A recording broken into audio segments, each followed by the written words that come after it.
하나님의 말씀은 골로새서 4장 10절로 11절 말씀.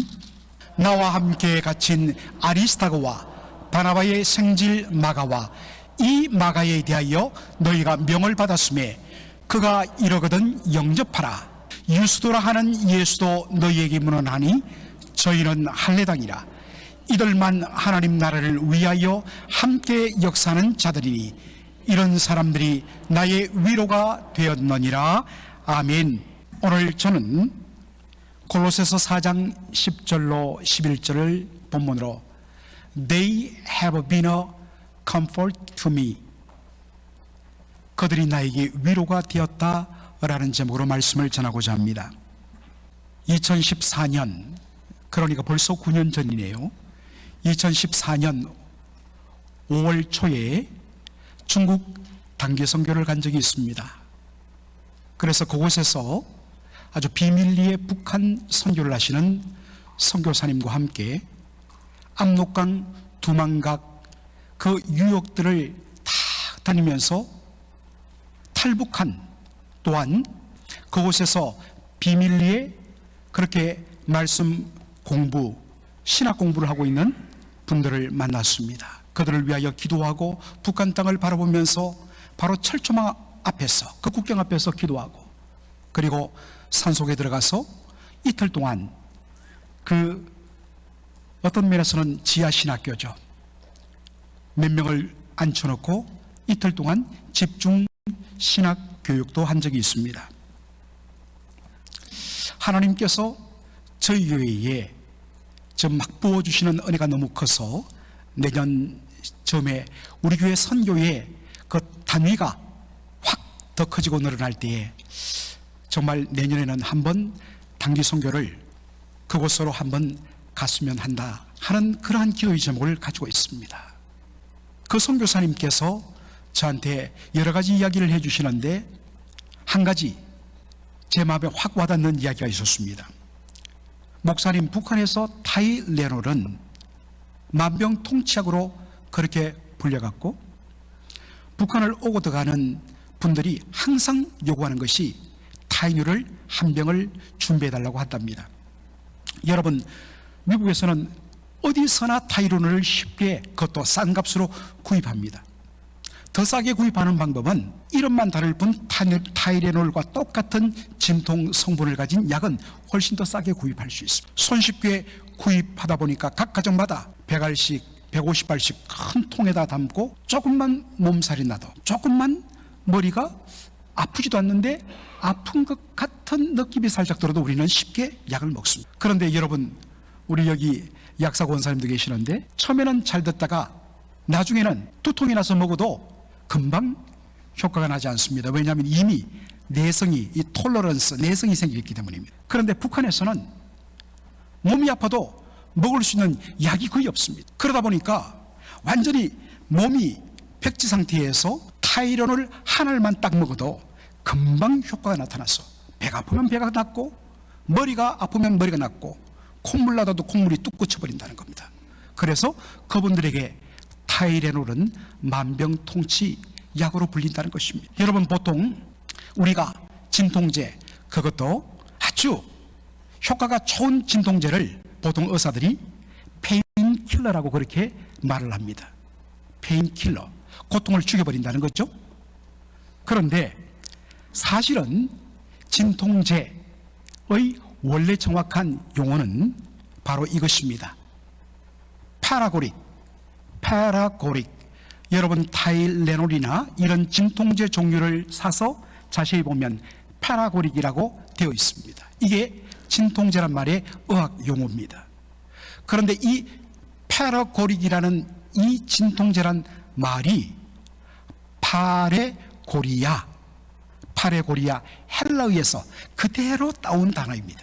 파레고리아는 진통제를 뜻합니다. 바로 오늘 본문에 보면 이 파레고리아라는 단어가 놓은 구절이 있습니다. 자, 다시 우리 본문으로 한번 가보죠. 나와 함께 갇힌 아리스타고와 바나바의 생질 마가와 이 마가에 대하여 너희가 명을 받았음에 그가 이르거든 영접하라. 유수도라 하는 예수도 너에게 무난하니 저희는 할례당이라 이들만 하나님 나라를 위하여 함께 역사하는 자들이니, 역사한다는 말은 일한다는 뜻입니다. 이런 사람들이 나에게 무엇이 되었다? 위로가 되었다. They have proved a comfort to me. 그들이 나에게 위로가 되었다. 여러분, 여기 위로로 번역된 이 말의 헬라 단어가 파레고리아, 진통제란 뜻입니다. 이 세 사람, 아리스타고, 마가, 유스도라고 불리는 예수, 이 세 사람은 바울의 마음에 그 고통을 덜어주고 그의 눈물을 닦아주는 진통제와 같은 위로의 사람들이었다고 그렇게 표현합니다. 여러분, 바울은 일생 동안 두 가지 큰 고통에 시달렸습니다. 하나는 육체적인 것이고 또 하나는 정신적인 것이었습니다. 바울은 일생 동안 육체의 가시라고 표현되는 육체적인 고통에 시달려야 했습니다. 고린도후서 12장 7절이 그것을 잘 보여줍니다. 여러 계시를 받은 것이 지극히 크므로 너무 자고하지 않게 하시려고 내 육체의 가시 곧 사단의 사자를 주셨으니 이런 날을 쳐서 너무 자고하지 않게 하려 하심이라라고 이야기하고 있습니다. 여러분, 바로 앞부분을 보면 바울이 놀라운 영적인 체험을 합니다. 그의 영혼이 성령에 의해서 높이 들려서 어디까지 올라갔느냐 하면 삼청천, 세 번째 하늘에 올라갔다 했습니다. 여러분, 유대인들은 하늘은 세 층으로 이루어졌다 했습니다. 첫 번째는 스카이, 우리가 보는 푸른 하늘에 새가 날아다니는 하늘, 스카이. 그 다음 위의 하늘은 스페이스, 바로 우주 공간을 뜻합니다. 그리고 그 위에 유대인들은 헤븐, 바로 천국 하늘이 있다고 믿었습니다. 예수님은 이 곳을 나군이라 불렀습니다. 바울이 나군에 이끌려 올라가서 거기서 주님으로부터 사람으로서는 들을 수 없는 놀라운 계시들을 들었습니다. 그런데 그 다음에 무슨 일이 일어났느냐? 그 다음부터 그 놀라운 은혜 체험을 한 때부터 바울의 몸에 육체의 가시로 불리는 정말 지극히 큰 고통이 임했습니다. 학자들에 따라서는 이것이 간질병, 어떤 분들은 극심한 안질, 눈병으로 그렇게 봅니다. 어쨌든 간에 너무나 고통스러운 통증이 그의 몸을 떠나지 않았습니다. 그런데 왜 주님이 그에게 이 고통을 주셨는가? 바울이 자고 스스로를 높이지 않도록 하기 위해서. 여러분, 이상하지 않습니까? 우리가 생각하기에는 바울같이 은혜를 받은 사람 없습니다. 오직 내가 살아도 주를 위하여 살고 죽어도 주를 위하여 살고 사나 죽으나 나는 주님의 것이라고 말하던 바울 아닙니까? 그런 바울이 교만할 리가 없는데 주님 말합니다. 아니다. 조금이라도 방심하면 한순간에 교만해지고 우쭐대고 자기를 드러내고 싶어하는 것이 우리 인생의 바로 본질이란 것입니다. 그리고 잠언은 말합니다. 교만은 패망의 선봉이요 넘어짐의 앞잡이라. 조금이라도 바울이 스스로를 높여서 넘어지지도 않도록 하기 위해서 주님이 주신 특단의 조치가 뭐냐? 그의 몸에 육체의 가시를 주셨다는 것입니다. 그 결과 일평생 동안 바울은 극심한 육체의 통증에 시달려야 했습니다. 그러나 이것보다 그를 더 고통스럽게 만든 것은 정신적인 고통, 마음의 고통이었습니다.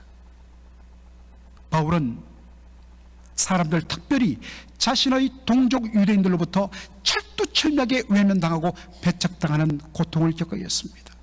가는 곳마다 그를 향하여서 돌을 던지고 침을 뱉고 사람들이 말합니다. 너는 천하를 더럽히고 어지럽히는 연병이라, 전염병 덩어리라. 사람들이 다 외면하고 피했습니다. 심지어는 그의 아내도 그의 가족도 그를 버렸습니다. 많은 분들은 아니 성경을 읽어보면 바울은 일평생 독신으로 산 사람으로 묘사되어 있는데 그에게 아내가 있었다니요. 한국에 나온 세계적인 신약학자 김세훈 박사님이 이야기합니다. 그는 결혼했다. 어떻게 할 수 있느냐? 바울은 자신을 바리새인 중에 바리새인이라고 이야기했습니다. 여러분, 바리새인들은 율법의 말씀을 철두철미하게 지켜야만 바리새인에 들어갑니다. 그 중에 하나가 뭐냐? 율법에 따라 바로 아내를 맞이하여 결혼하고 가정을 이루어야만 바리새인이 됩니다. 그러므로 바울이 자신의 과거의 삶의 바리새인이었다는 것은 결혼했다는 뜻입니다. 그런데 다메섹 도상에서 부활하신 예수님 만납니다. 예수님 만나고 그의 인생이 획가닥 달라집니다. 예수 믿는 사람들을 잡아 죽이려 갔던 바울이 그 다메섹에서 예수 그리스도가 하나님의 아들이요 우리의 구원자다 주 예수를 믿으라는 복음을 전하는 사람이 된 것입니다. 그로 인해서 그 아내가 그를 버립니다. 아내로부터 이혼당합니다. 그리고 가족으로부터 내침을 당합니다. 로마서 9장 1절로 3절에 보면 바울 자신에는 그치지 않는 마음의 고통이 있는데 바로 자신의 고륙 지친 자신의 동족 유대인들이 이스라엘 사람들이 예수님을 거부하고 예수님을 믿지 않는 것 때문에 겪는 고통이라 했습니다. 만일 그들을 위해서라면 내가 그리스도 예수에게 끊어져 저주를 받는다 할지라도 그들이 구원받을 수 있다면 주님 그렇게 하옵소서. 그는 고백했습니다. 그토록 자신은 동족 유대인들을 사랑했는데 유대인들은 자신을 철두철미하게 배척하며 침을 뱉고 돌을 던졌습니다. 얼마나 큰 상처가 되었는지. 그 고통 때문에 허덕일 때에 이 세 사람 아리스타고 마가 그리고 유스드라 불리는 예수 이 세 사람이 그에게 팔의 고리야 진통제가 되어지고 위로가 되었다는 것입니다. 이들과 바울의 공통점이 뭐냐? 이들은 할례당이라. 당이라고 이야기하니까 파티, 어떤 무리들, 그러한 의미로 우리는 이해하기 쉬운데 원어적으로는 그냥 할례 받은 사람들. 여러분, 할례는 누가 받습니까? 유대인들이 받지요. 저들은 나와 똑같은 유대인들인데 유일하게 이 세 사람만이 하나님 나라를 위하여 함께 수고하며 내 마음을 알아주었다는 것입니다. 바울이 지치고 마음에 상처가 나서 믿음의 용사인 바울도 넘어져 쓰러질 때가 있는데 그에게 다가와서 손 내밀고 그의 지친 몸에 자신의 어깨를 내어줘서 기댈 수 있도록 도와주었습니다.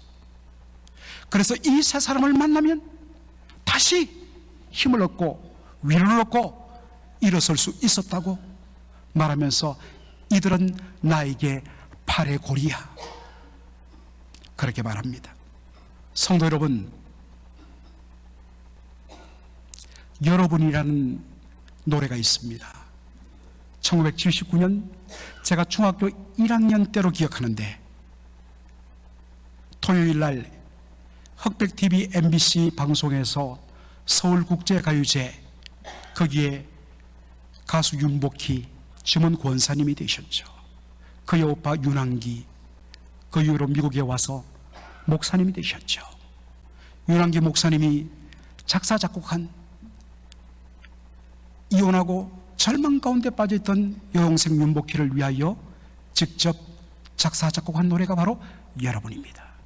강단에서 부른다고 뭐라 말하지 마시기 바랍니다. 내가 만약 괴로울 때면 내가 위로해 줄게. 내가 만약 서러울 때면 내가 눈물이 되리. 예, 아멘 해야 돼요. 맞아요. 아멘이에요. 어두운 밤 험한 길 걸을 때 여러분 가사를 잡으십시오. 내가 너의 뭐가 된다? 등불이 되리. 허전하고 쓸쓸할 때 내가 너의 벗되리라. 나는 너의 영원한 형제야. 나는 너의 친구야. 나는 너의 영원한 노래이요. 나는 너의 기쁨이야. 여러분, 이 노래는 사실 유행가의 스타일을 띠고 있지만 철두철미하게 복음을 담은 크리스천 컨템포러리 뮤직 CCM 복음송입니다. 여기에 나는 첫 번째는 예수님이십니다. 우리의 친구가 되신 예수님. 그리고 또 다른 나는 그 예수님의 친구 되어주신 은혜로 말미암아 회복되고 위로를 받아 또 다르게 눈물 짓는 사람에게 친구가 되어주는 성도를 가리킵니다. 사람들이 몰라주고 고통 줄 때에, 고개 돌릴 때 그 고통은 말할 수 없이 큽니다. 그런데 그 고통을 함께 나눠주는 친구가 있다면 그의 인생은 달라지는 것입니다. 그래서 여러분, 이 노래의 버전이 유튜브에 여러 개 있는데 어느 것도 좋습니다. 임재범 씨가 부른 여러분도 좋고 가수 소양이 부른 여러분도 좋습니다. 그 마지막에 보면 이 가사는 이렇게 멘트로 끝나죠. 내가 만약 외로울 때면 누가 나를 위로해 주지? 바로 여러분. 사랑하는 성도 여러분, 우리에게는 그런 친구가 있습니다.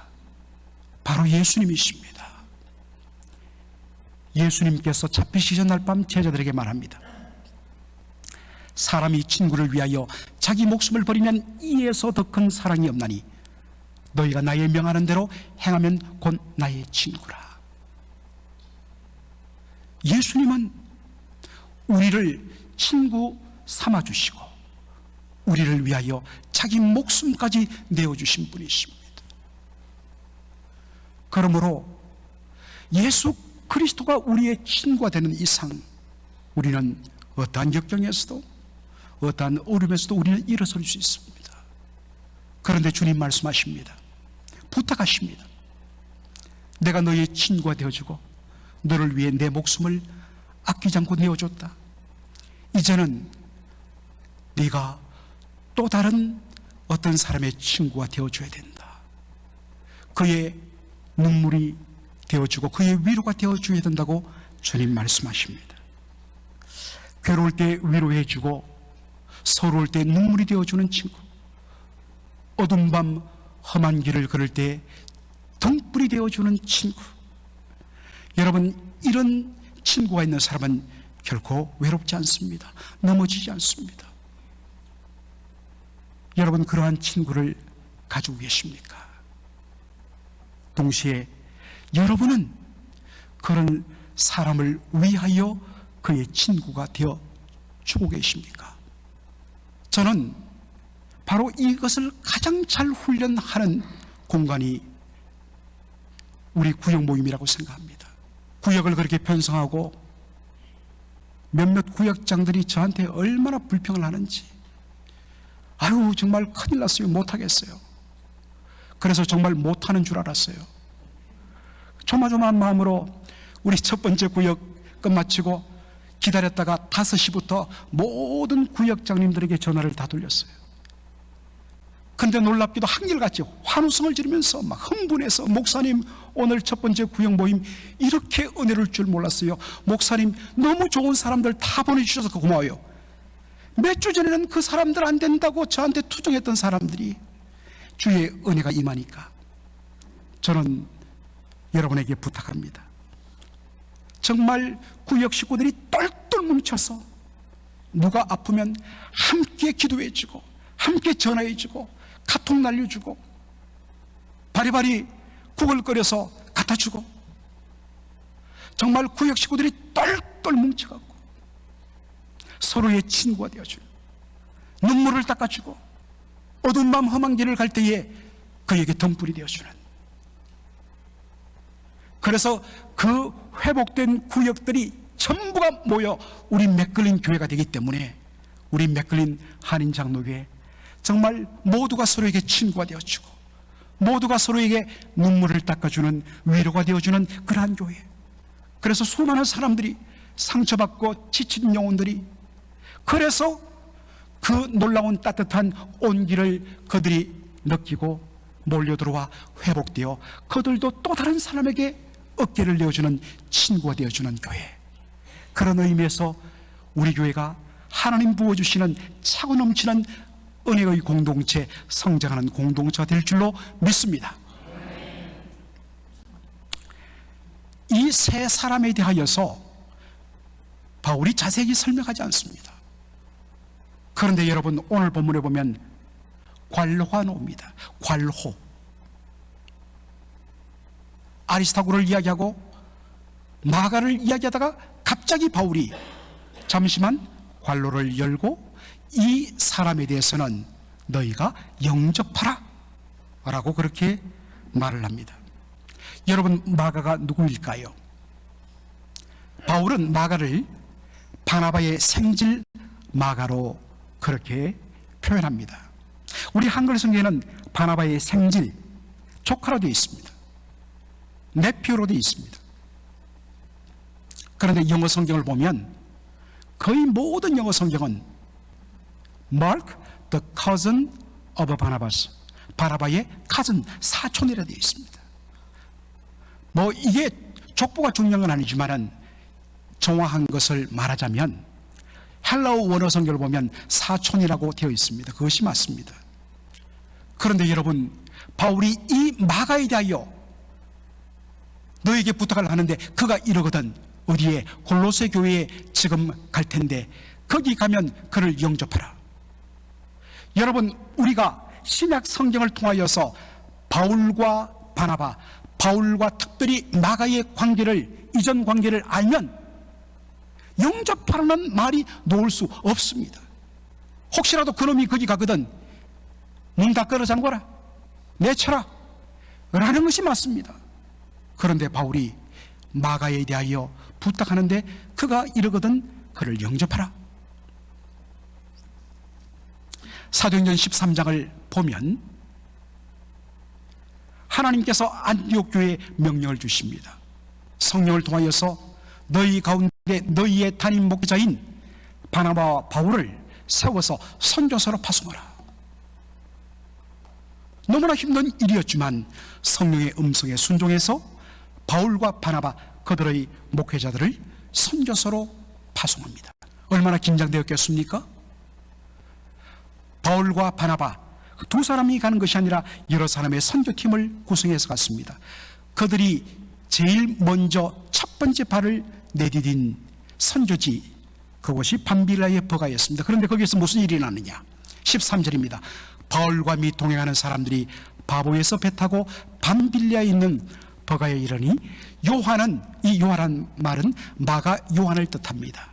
히브리식으로는 요한인데 라틴어식 이름은 마크, 바로 마가인 것입니다. 마가 요한은 저희에게서 선교팀을 떠나서 예루살렘으로 돌아가고, 그런데 여러분, 여기에 떠났다는 것이 그냥 떠난 것이 아닙니다. 헬라어 원어를 보면 버렸다 라는 뜻입니다. 선교팀원들을 내버리고 자신의 집 있는 예루살렘으로 돌아갔다는 것입니다. 성경은 왜 돌아갔는지 이유를 밝히지 않고 있습니다. 그러나 분명한 것은 이제 막 처음 선교지에 도착했는데 짐 풀기도 전에 무슨 일이 일어났는지 마가 요한이 나 싫어 하고 선교팀원들을 벌어버리고 짐도 풀기 전에 그냥 집으로 떠나버린 겁니다. 여러분, 선교팀 분위기가 엉망이 되었을 것입니다.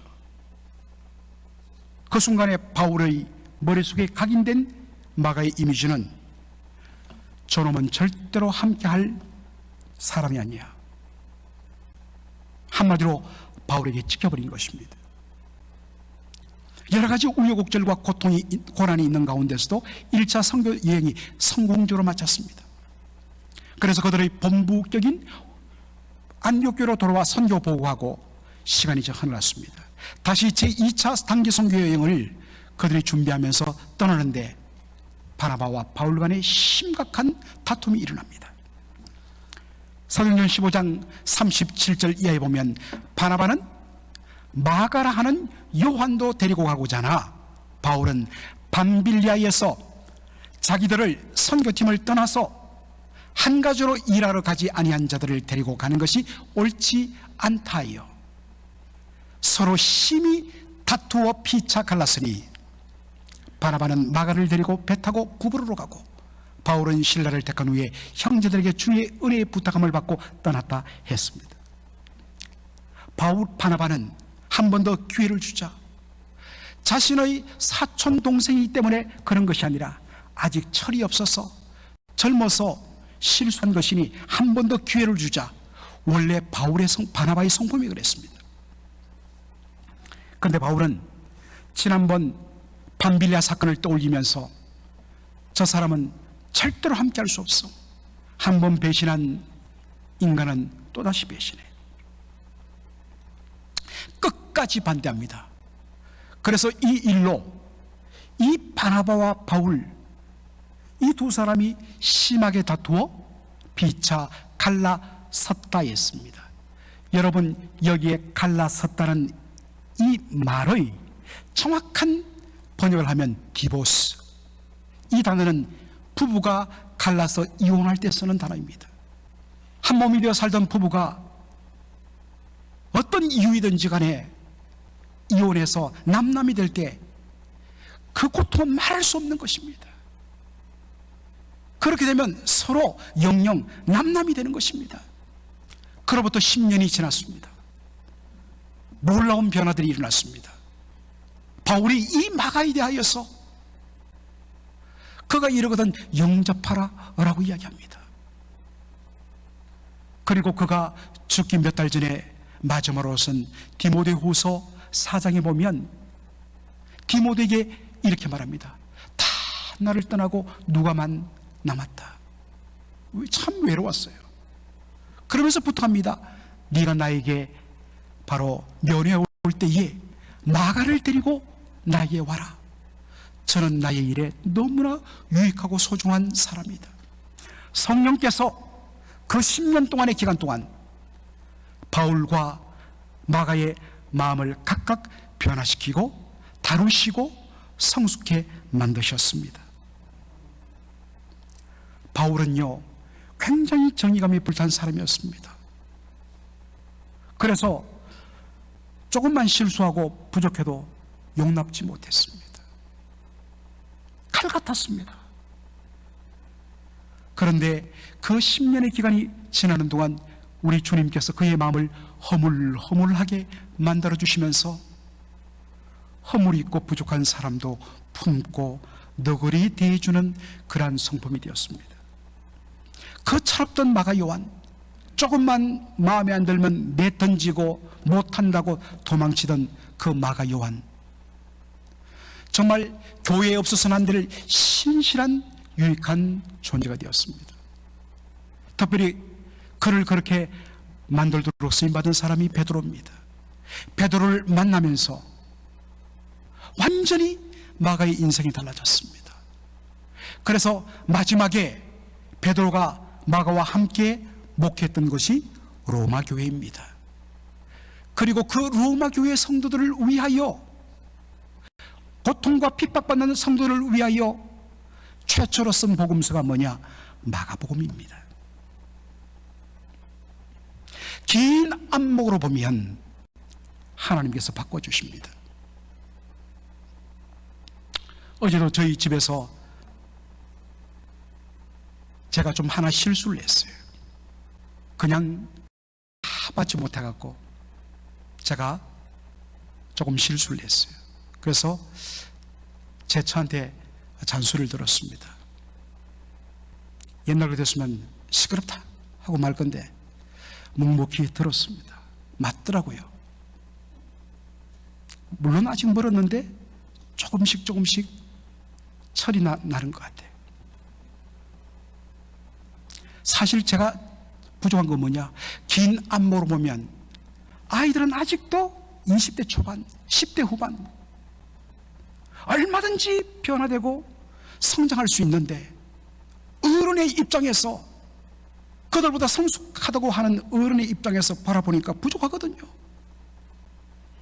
그러나 장차 저들도 놀랍게 바뀔 것이다. 그런 넉넉함으로 바라보지 못했던 저의 부족함이었습니다. 사랑하는 성도 여러분, 긴 안목으로 바라보면 주님이 역사하십니다. 여러분, 종종 제가 이야기하지만 내 눈에 흙이 들어가기 전에 저 꼴 못 봐.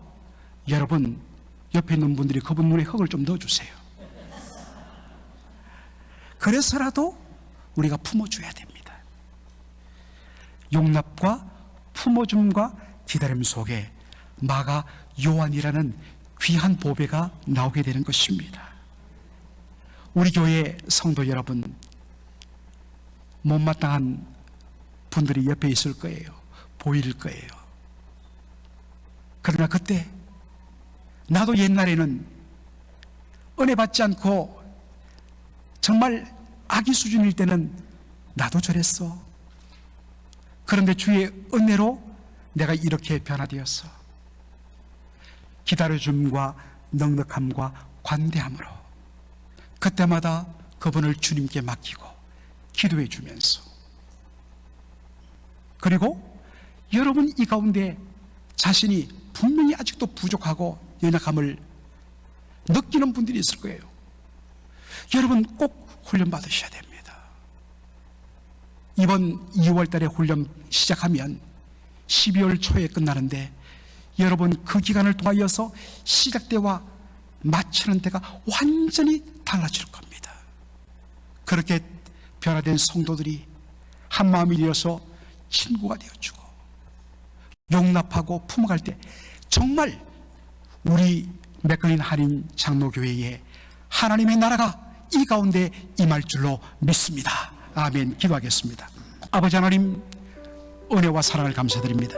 우리 주님의 특별하신 은혜와 사랑 가운데 오늘 이 주일에 골로새서 4장 10절로 11절의 말씀을 통하여서 정말 복음의 은혜를 맛보게 하여 주신 것을 감사합니다.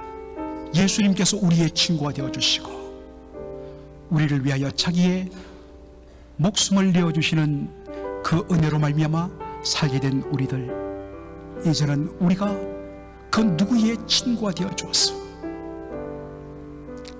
서럽게 우는 그들의 눈물이 되며 괴로운 그들에게 위로가 되며 험한 밤길을 걷는 그들에게 등불이 되어주는 그러한 친구, 그들의 위로자가 되는 저희 모두가 되게 하여 주옵소서. 지금 당장은 부족하고 못나고 허물투성이 실수투성일지라도 하나님의 손에 붙들려 마침내 정같이 정금같이 빚어질 그 아름다운 모습들을 기다리며 인내하며 기도하며 품어줘 그들의 친구가 되어주는, 그래서 그러한 성도들이 가득 차고 그런 성도들로 가득 찬 구역이 되고 그 구역으로 채워지는 우리 맥클린 한인 장로교회, 바로 우리 교회를 통하여 하나님 나라는 성령 안에서 의와 희락과 평강이 충만한 나라임을 보여주는, 그렇게 쓰임받는 우리 교회 될 수 있도록 축복하여 주시옵소서. 예수님의 이름으로 기도합나이다. 아멘.